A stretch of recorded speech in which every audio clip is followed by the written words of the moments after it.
Hi, my name is Keith Barrett, founder and president of Vesta Settlements. We're doing a topical stroll through the Virginia residential real estate contract. And in this video, we're talking about property maintenance and condition.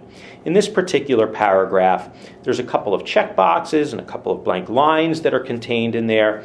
And in this one, basically what's happening here is that there's an initial statement that the seller is going to deliver the property in substantially the same condition as it was on some date that's selected by the parties at the time of ratification. There are check boxes here, and the check boxes are date of offer, date of home inspection, or other.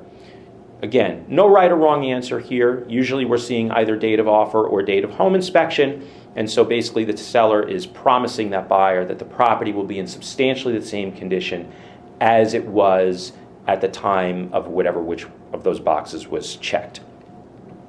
It goes on to talk about whether or not the contract is going to be contingent on a home inspection. And there's a couple check boxes for that as well. The buyer can either waive that opportunity to do it or state that the property will be contingent on a home inspection. Obviously, in terms of due diligence, home inspection is pretty important.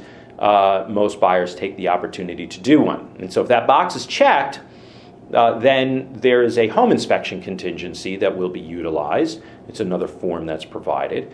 And the buyer will have certain choices about, what they want to conduct, and gives the buyer kind of that comfort that they have an opportunity to look at the property, get it inspected, and then maybe ask for repairs, or even have the opportunity to just void if they'd like to do that. And then lastly, the buyer is simply acknowledging in this paragraph that, subject to that home inspection and subject to the seller delivering the property in substantially the same condition, that subject to that, they are taking that property as is. So they have an opportunity to ask for repairs, they have the seller's commitment to deliver it in substantially the same condition, and those are the two hooks that the buyer has as it relates to the physical condition of the property. So pretty important paragraph. Check out our next video as we continue our topical stroll through the Virginia residential real estate contract.